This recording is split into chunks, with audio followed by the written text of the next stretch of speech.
La responsabilidad civil es lo que sigue, en lo cual hemos ampliado muchísimo todo lo que la doctrina venía diciendo y por primera vez también se hace una distinción en el Código Civil de las distintas funciones que tiene la responsabilidad civil. Esto que ya venía diciendo la doctrina y la jurisprudencia hoy está en el Código. Nosotros sabemos que históricamente la responsabilidad civil era solo la reparación y que la doctrina argentina había dicho no, también es la prevención. Entonces hoy tenemos normas vinculadas a la prevención y normas vinculadas a la reparación. Y nosotros habíamos incluido también la función punitiva de la responsabilidad o disuasoria, que esto fue eliminado y reemplazado por una norma extraña que dice que el juez puede limitar las penalidades, y bueno, si las puede limitar es porque las pueden imponer. ¿Sí? Que suena un poco raro, entonces quedó como que a contrario sensu siguen estando, porque están en la ley del consumidor, por ejemplo, la función punitiva o disuasoria. Es decir, que esto lo sostiene la doctrina unánimemente en el derecho argentino, pero lo que se ha hecho es sistematizarlo, hacerlo más comprensible. Entonces uno sabe hoy que tiene una función preventiva. Esto no es menor.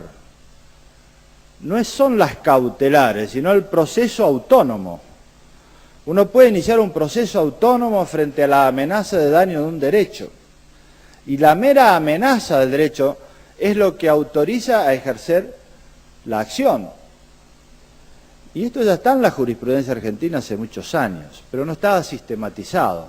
Acciones en defensa del honor, de la intimidad o patrimoniales son posibles en el derecho argentino y ahora están sistematizadas claramente en la función preventiva. En la función resarcitoria, que es una vez que se produce el daño, viene el resarcimiento, hemos incorporado casi todas las sugerencias de la doctrina que se hicieron con posterioridad al debate que generó el proyecto del 98.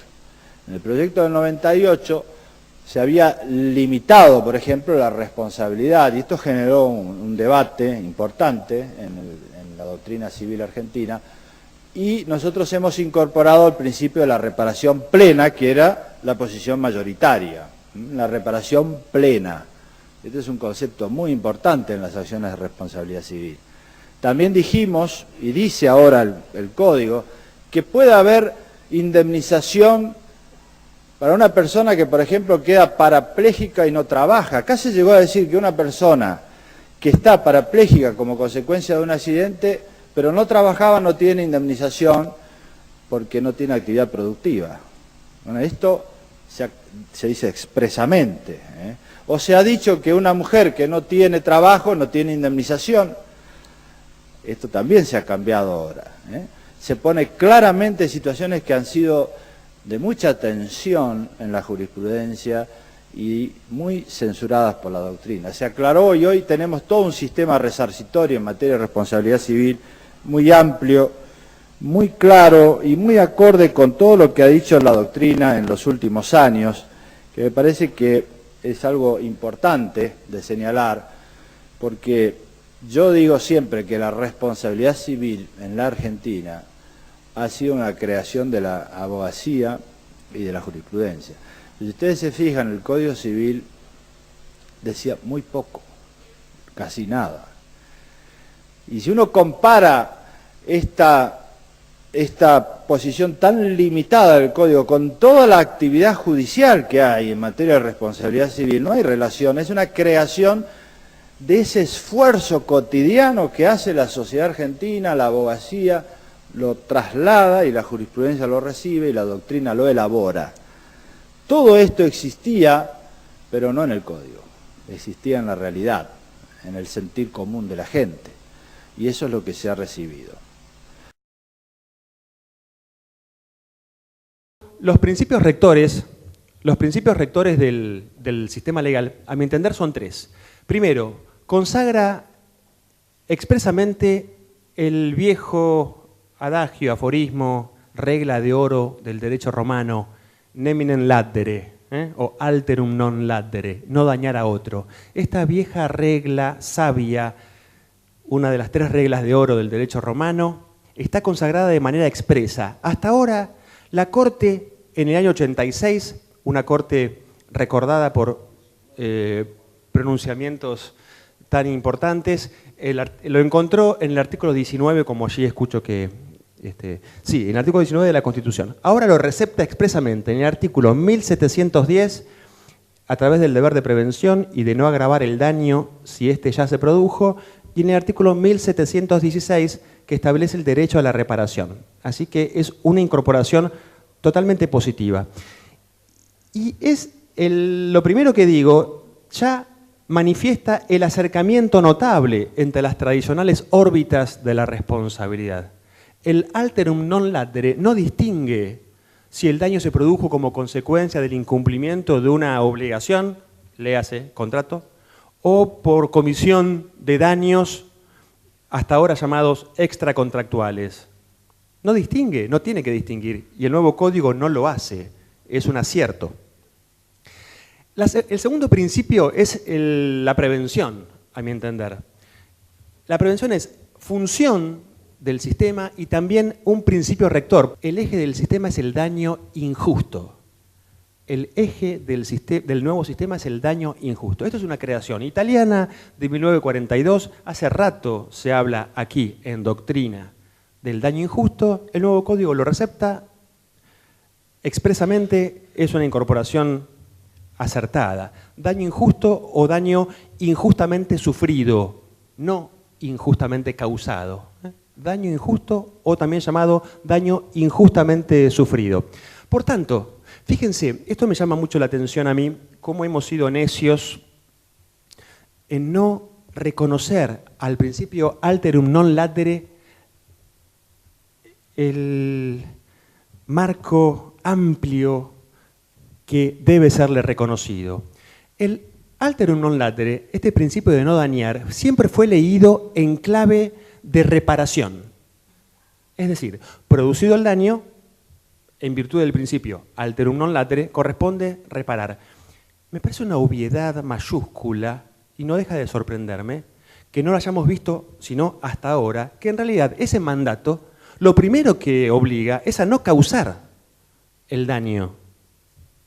Esto lo entiende mi hijo Bautista de 11 años perfectamente. Alterum non laddere, no dañar a otro, antes que obligar a reparar, obliga a no causar. Lo está diciendo el propio alterum non laddere, significa no dañar a tercero, significa alterum non laddere. Ahora el nuevo código lo recepta y lo regula a través de una norma que va a hacer mucho ruido. Técnicamente va a ser una norma muy aplicada y mucho se va a publicar, a estudiar, el artículo 1710, que establece que toda persona tiene el deber, en cuanto a ella dependa, de evitar causar un daño no justificado. B, adoptar de buena fe, ¿se acuerdan que vimos en la hora pasada? De buena fe y conforme a las circunstancias, las medidas razonables para evitar que se produzca un daño. C, no agravar el daño si ya se produjo. En materia de función preventiva del derecho de daños, nosotros vamos a encontrarnos con que el nuevo código regula entre los artículos 1710 y 1713 esta función preventiva.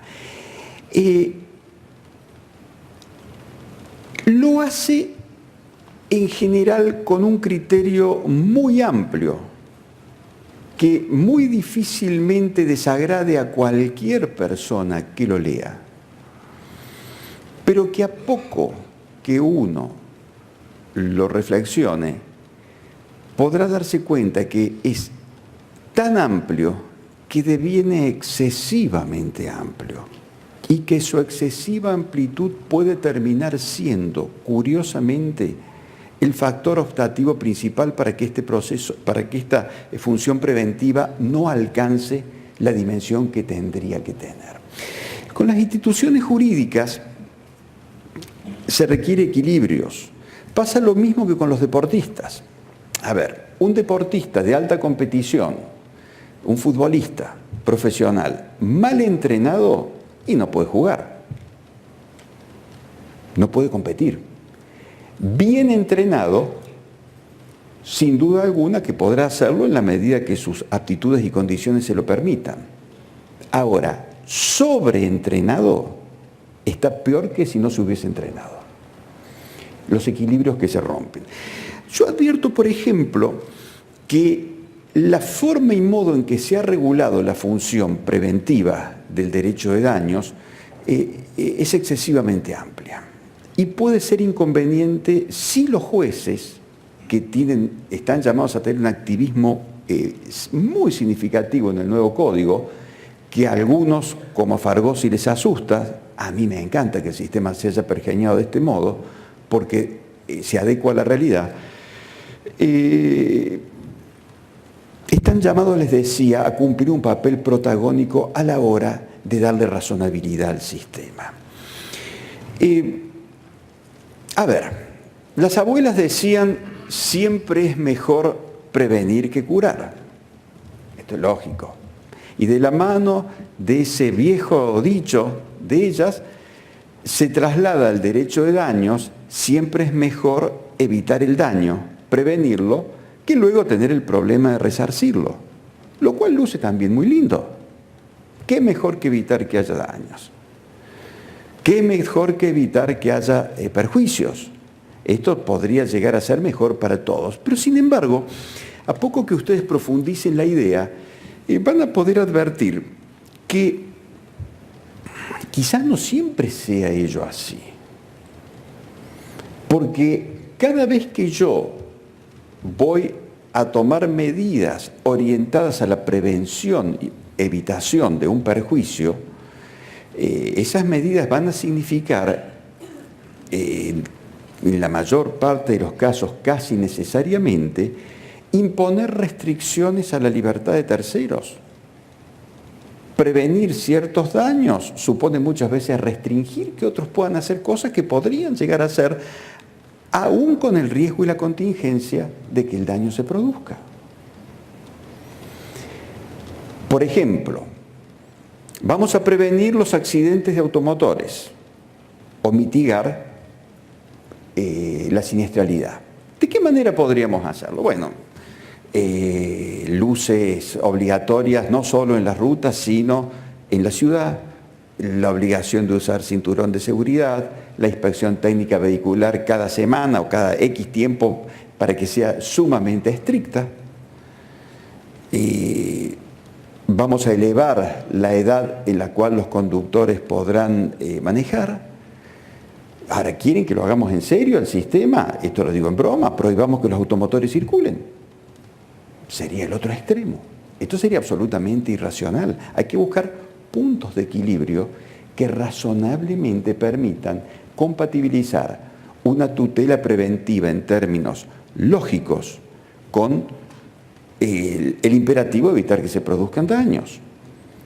Lo mismo ocurre, me parece, con las implicancias económicas que la prevención del daño puede tener. Vamos a prevenir a cualquier costo. Por ejemplo, un tema que a nosotros no nos toca de cerca, pero sí en capital y conurbano, los daños que causan los trenes.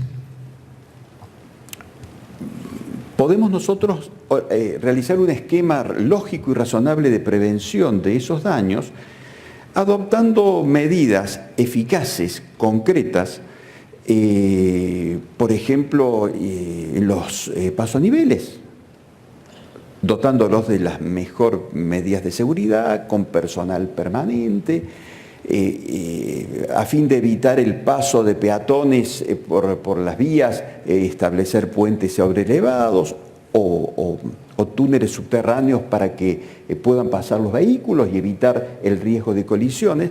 Bueno, pero esto puede ser lógico en un ámbito en el cual por ese paso a nivel pasa un tren cada 10 minutos o 5 minutos. Las medidas preventivas no podrían ser las mismas en la provincia de Santa Cruz, en un paso a nivel en el que pasa un tren cada 15 días. Por eso me parece que estas normas que vamos a ver, que son tan interesantes desde el punto de vista de los principios, van a tener que ser conjugadas con los jueces, fundamentalmente por dos motivos. Primero, para darle razonabilidad al sistema, razonabilidad y racionalidad. Y en segundo lugar, porque en la forma en que se ha concebido la antijuridicidad por omisión, la responsabilidad por conductas omisivas, la ponderación de estos aspectos puede ser determinante para generar responsabilidad al que no adopte las medidas de prevención. Y esto tiene que ser tomado con cierta seriedad. Si el régimen del código es visto con la laxitud con la que está redactado, van a sacar ustedes una conclusión preocupante. Se le están imponiendo deberes de prevención más significativos a los particulares que al Estado. Los deberes de prevención que el Estado tiene que tener han sido modulados muy bien por la Corte, sobre todo en la causa Ruiz y particularmente en la causa Mosca, en donde la Corte dijo, refiriéndose a los deberes de seguridad que el Estado debe a los ciudadanos, el Estado no tiene un deber de garantizar la seguridad en la vía pública las 24 horas del día, ni se convierte en un asegurador de infortunios que pueden suceder. Solo cuando en función de las circunstancias del caso, la vinculación de la víctima con el servicio, los estándares del servicio esperables, pueda determinarse que ha habido una omisión a esos parámetros, podrá haber comprometida su responsabilidad, y de lo contrario no. Bueno, me parece que los particulares no deberían estar sujetos a un estándar más laxo en esa función preventiva, que puede llevar, insisto en ellos, por vía de su transgresión, a conductas antijurídicas que, conjugadas con los demás elementos de responsabilidad civil, terminen dando lugar a responsabilidad. Me parece que esto hay que tomarlo con prudencia. Fíjense ustedes lo que dice el artículo 1710. Dice, deber de prevención. Toda persona tiene el deber en cuanto de ella dependa de... Dos puntos. Este de en cuanto de ella dependa da una pauta de gran flexibilidad para el magistrado, porque el en cuanto de ella dependa debe ser ponderado a la luz de un estándar de razonabilidad, palabrita que aparece más de 80 veces a lo largo del código, y esa razonabilidad tiene que estar atada a las circunstancias del caso, a la situación de persona, de tiempo y de lugar, ligada no solamente a estándares económicos, son uno de los que habrá que ponderar, pero no los únicos y a veces ni siquiera los más importantes. Tiene el deber de evitar en cuanto ella dependa. A. Evitar causar un daño no justificado. Estos son principios básicos que nos vienen desde los romanos.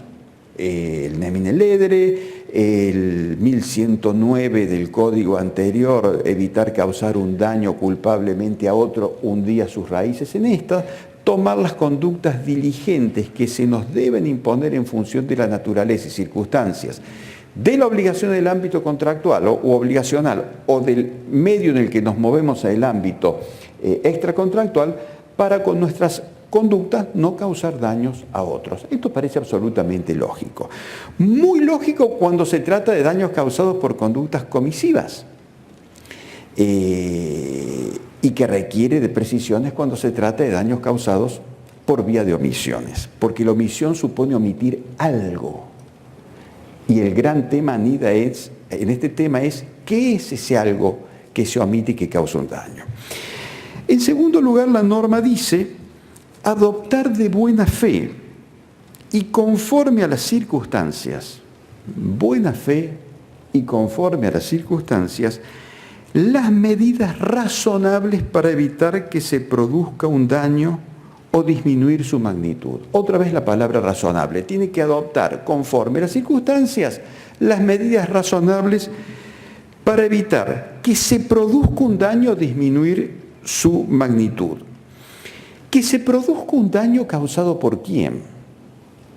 La norma, al utilizar la locución que se produzca un daño, podría dar lugar a una interpretación dudosa, yo voy a partir de la base de que se produzca un daño que pueda ser causado por el propio agente o por personas que dependan de él, o por cosas de las cuales es dueño o guardián.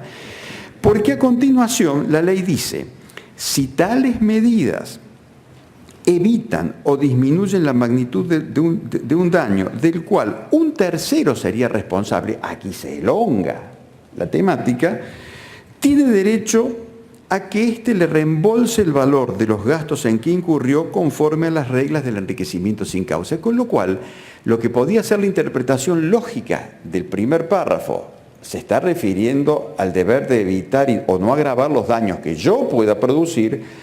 De la lectura del segundo párrafo surge que la norma es mucho más amplio. No solo el deber de prevención que me puede generar en caso de inobservancia consecuencias jurídicas se vincula a la prevención de conductas propias o de terceros por quienes yo debo responder, sino también con relación a terceros. Y este tercero es nombrado con tal laxitud que se está refiriendo a terceros extraños por quienes yo no debo responder. Con lo cual la norma me termina imponiendo un deber de prevención o de evitación del daño de buena fe, conforme a las circunstancias, razonablemente, todo lo que ustedes quieran, pero esto está en la norma, de daños que pueden ser causados por terceros. Y acá viene el gran tema. ¿Cuál es el contenido cualitativo de esta obligación? O de este deber? ¿Cuáles son mis límites? Voy a ver el rally y a 50 metros míos o 40 metros míos, mientras estoy viendo pasar, hay 3 muchachos comiéndose un asado. Terminan de pasar los autos, se van y yo veo que dejan el fuego o las brasas prendidas. Debería, lo lógico es ir y apagarla. Esto es una conducta diligente. Ahora, si no lo hago, ¿voy a ver comprometida mi responsabilidad por eso? Adviertan ustedes que si ustedes aplican los estándares que la Corte ha fijado en la causa Mosca, no habría responsabilidad de los bomberos ni de la policía, salvo que en la inmediación hubiese uno, o que se tratara de una zona en la cual era altamente previsible que esto pudiese suceder. ¿Me van a aplicar a mí como particular un estándar de responsabilidad por omisión más severo que a la administración pública? A mí me parece que esto es demasiado. Y además, me parece que no hay incentivos para la prevención del daño, ni compensación justa en el caso en el cual éste se realice. Porque me dicen, si un tercero podría ser responsable de eso que usted va a evitar y usted sufre algún tipo de consecuencia, tiene derecho a ser resarcido aplicando las reglas del enriquecimiento sin causa, que saben ustedes tienen como límite el enriquecimiento de uno, el empobrecimiento del otro, lo que sea menor. Pero yo puedo llegar a sufrir daños mucho más graves en tales circunstancias. Acá no se pondera las implicancias de ciertos actos de abnegación o altruismo. En una vivienda que tiene un principio de incendio, hay niños adentro y yo, que no tengo nada que ver, soy un transeúnte que voy pasando frente a la vivienda, ingreso a salvar a esos niños y en tales circunstancias sufro daños graves en mi salud. Si el evento fue provocado por un tercero, no me parece que sea razonable que solamente se compense en base a los estándares del enriquecimiento sin causa. Así no haya o no se den con relación al tercero los presupuestos de la responsabilidad civil. Me parece que el sistema es bastante inconsecuente y utilizando una terminología futbolística, me parece que han jugado para la tribuna. Acá necesitaríamos una mayor depuración conceptual porque, insisto, de la mano de esta idea se estructura todo el régimen de antijuricidad por omisión. En el código anterior, el viejo artículo 1074, decía que no había responsabilidad por omisión salvo que una norma expresamente impusiese el deber de obrar en determinado sentido y no se hiciese lo que la norma mandaba.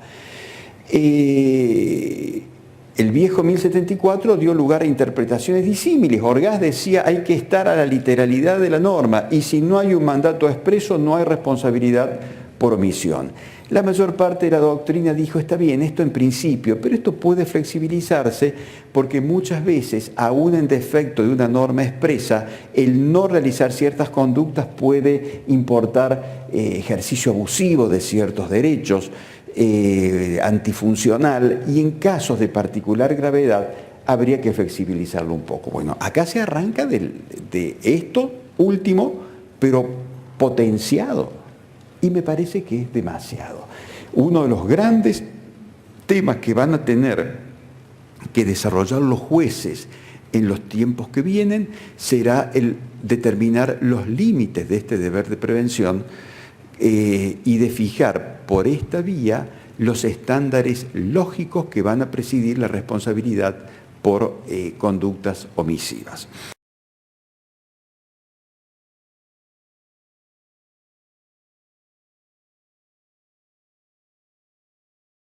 Desde hace mucho tiempo está ligado al principio de la buena fe. Quien sufre un daño debe tratar de adoptar las medidas que razonablemente y de buena fe correspondan para evitar, en cuanto de él dependa, que este perjuicio se agrave. Va de la mano de que el sindicado como responsable solo está obligado a resarcir el daño causado, y si este daño experimenta agravamiento porque el propio damnificado no tomó las medidas que estaban a su alcance para poder hacerlo, no se sometió a algunos tratamientos médicos teniendo cobertura, obra social, y esto hace que el perjuicio que el siniestro le generó se potencie, bueno, esta conducta será considerada relevante por omisión de prevenir el daño. Pero esto ya estaba en el derecho vigente. En el derecho vigente hasta la sanción del nuevo código.